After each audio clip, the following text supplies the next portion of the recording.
네, 신의 한 수로 이어가겠습니다. 베테랑에게 한 수 배워보는 코너입니다. 오늘까지는 이분과 함께 할게요. 마크로 헤지 코리아 김중근 대표를 화상으로 만나보려 합니다. 대표님 안녕하세요. 예, 안녕하세요. 네, 자, 시장에 대해서 어떤 평가를 갖고 계신지 궁금합니다. 오늘의 시장 만평 한번 열어보도록 하겠습니다. 자, 한번 보죠. 대체로 맑겠지만 가끔 소나기 이렇게 정해주셨네요. 이번 주에 FOMC 이벤트를 앞두고 있어서 아무래도 시장 경계감이 좀 큰 것은 사실인데 그럼에도 불구하고 오늘 시장은 분위기가 뭐 나쁘지는 않습니다. 대체로 맑겠다라는 거는 그래도 시장 전체 그림은 괜찮게 본다. 뭐 이렇게 좀 이해를 해도 괜찮겠습니까? 물론이죠. 지금 오늘 장을 가만히 본다면 아침에 개장가는 미국 시장의 영향으로 약간 좀 아래쪽으로 밀리는 그런 모습이었죠. 그런데 점점 상승폭을 늘려가다가 도중에 잠시 마이너스권으로 내려가는 그런 모습도 보였습니다. 그래서 일기예보에 대체로 오늘은 맑겠지만 곳에 따라서 한두 군데 소나기가 내리겠다라는 일기예보를 많이 합니다만은 시장도 마찬가지로 대체로 상승세가 이어지고 있지만 가끔은 마이너스로 돌아서긴 했죠. 하지만 전반적으로 날씨는 온화하고 따뜻하고 계속적으로 상승세다라고 말하실 거예요. 이런 관점은 비단 오늘만이 아니고 이번 주 FOMC가 달려있긴 합니다만은 대체적으로 당분간은 이런 국면 완만하지만 꾸준한 상승세가 이어지리라 하는 판단에서 그렇게 말씀드렸습니다. 좋습니다. 일단 기대 걸고 들어볼게요. 미국 증시부터 살피겠습니다. 사실 지난 주말 미장은 그렇게 좋지는 않았어요. 물론 다우와 S&P는 그냥 소폭의 약세, 나스닥 지수의 하락세가 두드러졌습니다. 바로 이제 스냅발 충격이 아마 일부 기업들의 주가 하락을 또 끌어내렸던 게 아닌가 싶은데요. 미 증시도 이게 그냥 소나기가 지난 것일까요? 어떻게 보십니까? 우리나라 시장과 미국 시장의 영향력을 가만히 살펴본다면요. 단순하게 과거에는 미국 시장이 떨어지면은 우리나라 정도 떨어지는 이런 상당히 직선적인 상관관계를 가지고 있었는데 요즘 들어서는 왜 떨어졌는지 이유를 상당히 따져보는 건 경향이 있는 것 같아요. 그래서 예컨대 미국 전체 경기가 나빠서 미국 주가가 떨어졌다. 경기 침체 우려라든지 그런 요인으로 주가가 빠졌다면은 우리 시장에도 악영향이 옵니다만은 예를 들어서 한두 기업의 실적 부진으로 인해가지고 어닝 쇼크로 인해가지고 주가가 떨어질 때는 오늘 또한 마찬가지로 미국 시장은 떨어졌으나 시장은 이것을 그다지 크게 괴롭지 않는 그런 양상을 보이는 경우가 많습니다. 그러니까 오늘 같은 경우 그야말로 대표적인 상태로 보여지는데요. 기술적 분석 차트로 보더라도 지금의 추세 그야말로 완만하지만 꾸준한 상승세가 앞으로도 계속적으로 이어지리라고 생각이 됩니다. 다만 급격한 상승세가 나타나기에는 좀 어려워 보이는데요. 현재 일부 기능표로 본다면 현재의 주가의 위치는 기준선을 돌파한 상태이고요. 그리고 후행스펠도 캔들을 돌파한 상태니까 1차적으로 중요한 저항세로 넘어섰습니다. S&P 지수로 보고 있는데요. 반면에 이거를 넘어가기 위해서는 구름을 돌파해야 되는데 이 구름을 곧장 이렇게 돌파했으면 얼마나 좋겠습니까만은 이렇게 돌파하는 경우는 그다지 별로 없고요. 보통의 경우에는 구름 안에서 왔다 갔다 하다가 결국은 넘어서는 그런 경우가 많았습니다. 그래서 당분간은 꾸준한 상승세가 이어지겠지만 곳에 따라 한두 번 소나기 그러니까 상승세가 이어지다가 가끔은 주춤거리는 그런 모습이 당분간 이어지지 않겠나라고 판단됩니다. 현재 S&P도 그렇습니다만은 나스닥 지수도 마찬가지입니다. 나스닥 지수의 차트나 S&P 지수 차트나 그림이 똑같습니다. 그렇죠? 기준선 위로 올라섰고 후행스팬도 캔들 위로 올라섰고 구름 안에 들었었는데 바로 올라가지 못하고 오늘도 지난 금요일에도 약간 주춤거리는 모습이었습니다만은 앞으로 예상하는 시나리오는 역시 구름 안에서 왔다 갔다 하다가 결국적으로 이 구름의 저항을 벗기지 않겠나라고 생각이 됩니다. 그러니까 둘 다 당분간 급격한 상승세보다는 완만한 상승세가 예상된다. 이렇게 보는 것이 타당하리라고 보여지네요. 좋아요. 국내 시장 체크 들어가겠습니다. 일단 지난주에 기술적인 반등 구간이 2,450포인트 코스피 기준 그리고 코스닥 기준으로는 810포인트 이렇게 좀 보신 바 있는데요. 여전한 건지 궁금하고요. 그리고 만약에 소나기가 내려요. 소나기가 내리는데 또 이게 그 폭이 또 우리가 감당할 수 없는 구간으로 떨어지는 건 아닌가 이런 우려도 되거든요. 하단은 좀 어떻게 봐야 될지도 설정해 주십시오.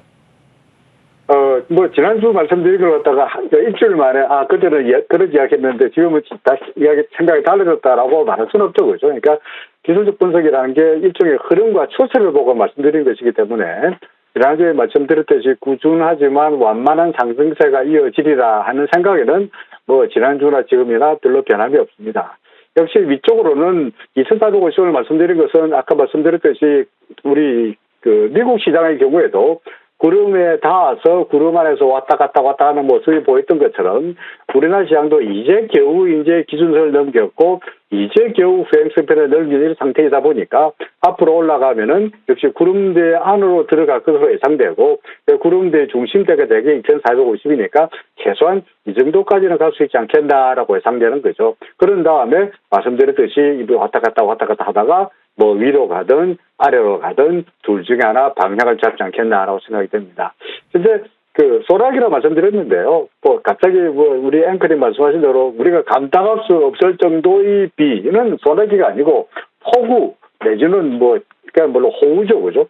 이런 호우가 나타나라고는 당장에 생각되지 않고요. 이제 근본적으로 그 RSI로 보더라도 꾸준하게 시장의 강도가 상승세, 시장의 체력이 좋아지고 있다 보니까 예를 들어서 만약에 한두 번 비가 온다면 이런 잠시 피하면은 금방 그치게 마련이고 소나기도 잠깐 내렸다면 그치게 마련이니까 잠시 내릴 때 그때를 오히려 매수의 기회로 잡는 것이 타당하지 않겠나 싶습니다. 당장에는 구름대의 하단에 닿을 때까지 다시 말해서 2450에 닿을 때까지는 상승 추세, 완만한 추세라는 관점을 그대로 유지하고 싶습니다. 코스닥의 경우도 마찬가지입니다. 코스닥의 경우에도 이제 아직까지 구름대에 닿지는 않았습니다만은 보다시피 기준선 위로 올라선 상태다 보니까 역시 좀 더 올라가서 구름대에 들어가고 나서 그때부터 구름 안에서 방향을 잡다가 위로 올라가든 아래로 내려가든 뭔가 방향성을 결정하리라고 생각되고요.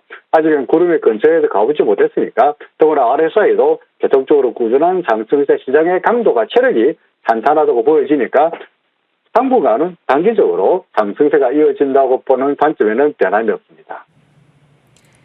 주요 반도체 탑2 점검 들어가겠습니다. 버티거나 오르거나 뭐 이러긴 하는데요. 앞자리 숫자가 두 종목 모두 이제 꾸역꾸역 올라가지고 좀 바뀌긴 했어요. 그런데 그렇다고 추가로 막 강하게 튀어오르지는 못하는 흐름이 계속돼서요. 삼성전자, SK하이닉스 두 종목 놓고 본다면 지금 현재 구가는 어때 보입니까?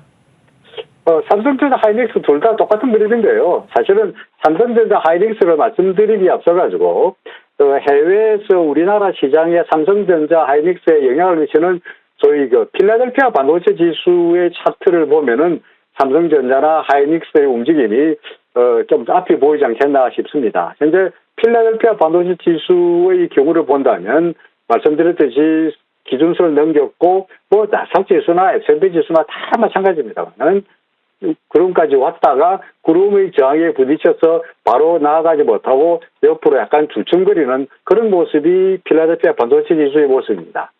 우리나라에서 역시 나스닥 지수도 마찬가지입니다만은 우리나라 그 삼성전자 하이닉스에 영향을 미치는 이게 마이크로 테크놀로지인데 마이크로 테크놀로지 역시 구름대 근처에 와서 약간 주춤거리는 모습이죠. 따라서 삼성전자라 그래서 당장 급격하게 마이크로 테크놀로지는 주춤거리고 있는데 필라델피아 반도체 지수는 주춤거리고 있는데 삼성전자 혼자만 독야 정점 급등하리라 라고 말하는 것은 다소간 좀 무리가 있는 판단이라고 생각되고요. 따라서 삼성전자도 당장에는 약간 주춤거리는 모습이라고 생각되긴 합니다만은 앞서 우리가 그 코스피 지수나 또는 S&P 지수를 보았을 때 최소한 기준선을 넘겼을 때는 구름 안에 들어가고 난 다음에 방향성이 결정하는 경우가 많았기 때문에 아직까지는 구름 아래쪽이니까 좀 더 올라가서 구름에 들어간 다음에 뭔가 영향을 받지 않겠나 싶습니다. 사실 오늘 여러분들에게 말씀드리고 싶은 것은 SK하이닉스나 삼성전자도 그렇습니다만 사실은 현대차가 오늘 상당히 대형 주에서 눈에 많이 띄어서 현대차를 꼭 말씀드리고 싶은데요. 아까 삼성전자나 그 SK하이닉스는 다 구름 아래쪽에서 아직까지 하락세이긴 합니다만은 보다시피 현대차 같은 경우에는 이미 구름 밖으로 나와서 상승세가 이어지고 있잖아요. 그죠? 그러니까 삼성전자라 하면은 현재 어떤 상태냐니까 예를 들어서 굳이 말한다면 삼성전자의 현재 위치는 대략적으로 이런 정도라고 보여지고요. 그죠? 그러니까 구름대 들어가기 전에 삼성전자가 현재 이런 정도에 와 있다고 보여지고, 반면에 현대차는 이것을 넘어서서 구름을 돌파를 넘어서서 결국은 궁극적으로 저항대가 넘어선 상태다 보니까 현 상황에서 삼성전자의 전망보다는 아직까지는 답답한 지루한 모습이 예상된다면 차라리 현대차 쪽으로 방향을 돌리는 것도 좋지 않겠나 하는 생각입니다. 좋아요. 현대차 안 그래도 굉장히 궁금했거든요. 예, 뭐 시각 좀 잘 챙겨봤습니다. 외환 시장도 좀 살펴주시죠. 지금 현재 좀 내려간다고 해도 1,312원대, 1,300원 아래로 잘 밀리지가 않아요. 뭐 달러 인덱스가 뭐 꺾였다는 둥, 뭐 이런 이야기들은 기사로 많이 보는데 이것이 왜 원화에는 반영이 되지는 않는 것인지 지금 현재 상황은 어떤 건가요? 근본적으로 아무래도 전 세계적으로 달러 인덱스가 약간 밀리고는 있습니다. 약간 밀리고 있는데 근본적으로 추세가 무너졌다고 말하기는 아직은 좀 성급하죠.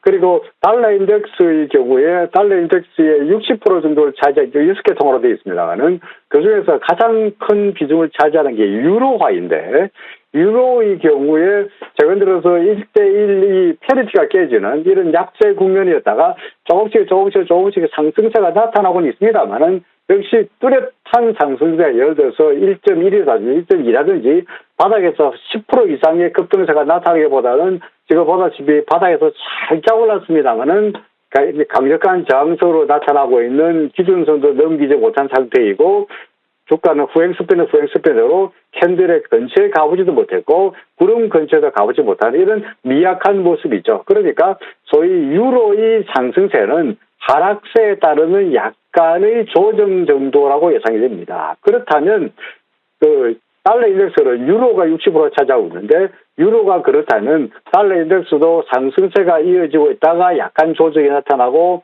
상승세가 나타나다가 약간의 조정이 나타나고, 상승세가 나타나다가 지금 역시 약간의 조정 정도라고 보여지는 거죠. 일목균형으로 봐서 강력한 지지선이 되고 있는 기준선도 넘기지 못하고 있고요.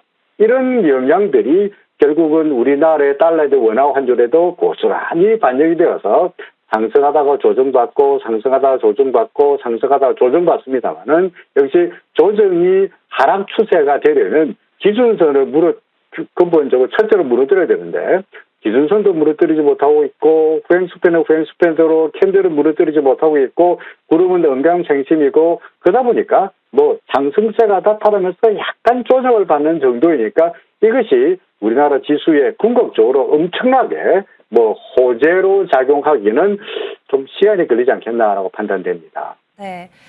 시장의 기술적인 분석들 또 나눠봤습니다. 지금까지 신의 한 수였습니다. 마크로 헤지 코리아 김중근 대표와 함께 말씀 나눴습니다. 대표님, 감사합니다.